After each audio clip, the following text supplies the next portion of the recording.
Last chapter we're going to talk about is focused on the role of government in the economy. So we've talked about government a lot already. We've talked about the government in terms of aggregate demand and its spending in the economy, the role it plays in taxes. We've talked about the role that monetary policy plays in setting interest rates. And so we've seen that the government is an important economic actor in the economy, whether we're talking about an industrialized economy like the United States or a developing economy around the world. And so, what we're going to talk about here is not so much what they do or what they should do, but is what they actually do and what their incentives are. And so, how does the government actually work? What are the institutions and policies chosen, and why are those policies chosen but not other ones? And what effect do political systems have on those institutions and policies? So, for example, does a democracy choose different institutions and policies than a dictatorship? And what would we expect those differences to be? So we're going to start off by looking at more of a dictatorship, and we'll sort of think about how someone who is in complete control of the government might make their decisions.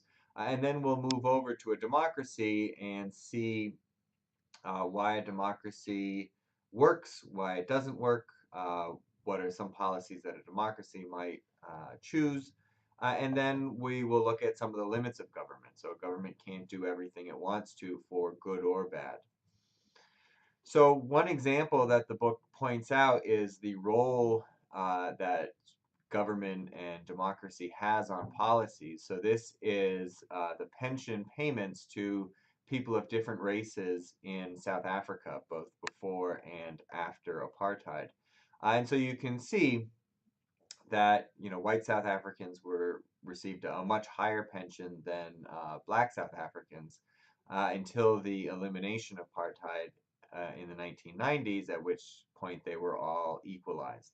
So you can see that represented a big change for especially the black South Africans as they gained political voice in their country.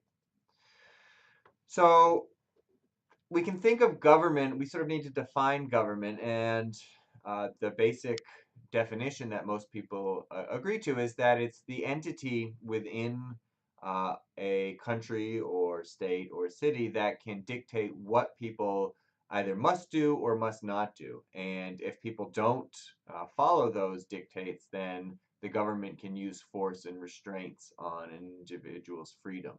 So if you take something that doesn't belong to you, you can be put in jail. If you don't pay your taxes, you can be forced to pay them or even be put into jail. One of the big changes that we've seen in the industrialized world is that while governments used to be pretty small, sort of tax revenue was, 3 to 5% of GDP before the 1700s.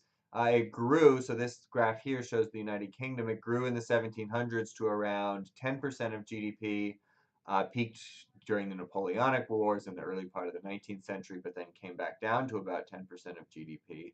But since the end of World War II has been, 30 to 35% of GDP. And that's true for almost all industrialized countries. Well, we saw some differences before between countries, say European countries and the United States and Japan, which have smaller governments. They've all increased in size over the last 100 years. So the question then, well, is government good or bad? And the answer is yes, the government is both good and bad. The government can be part of the solution. So we've talked about various inefficiencies and unfairnesses that can result from market transactions. So the government can try to solve those problems, try to alleviate some of those inefficiencies or unfairness. They can change incentives through taxes, so something like a carbon tax or a cap and trade system. They can regulate, so they can encourage competition through antitrust policy. They can use persuasion or information. So something like the anti-smoking campaign, when we learned that smoking was not in fact good for you. And we can provide some public goods, right? So that can include everything from something like infrastructure but also, transfers. So, we can provide unemployment benefits or food stamps or Social Security. And so the government can be part of the solution.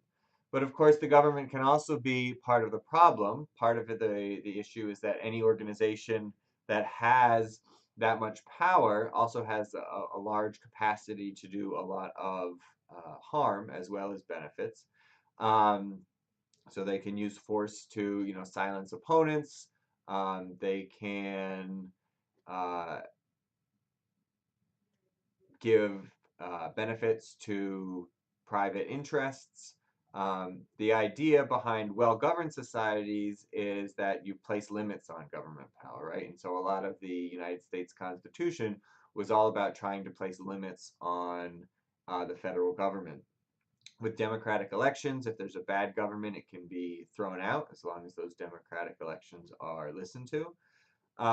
And as long as those governments operate within those constraints, then they are like other economic actors. They can, it can be a powerful force, for good or for ill.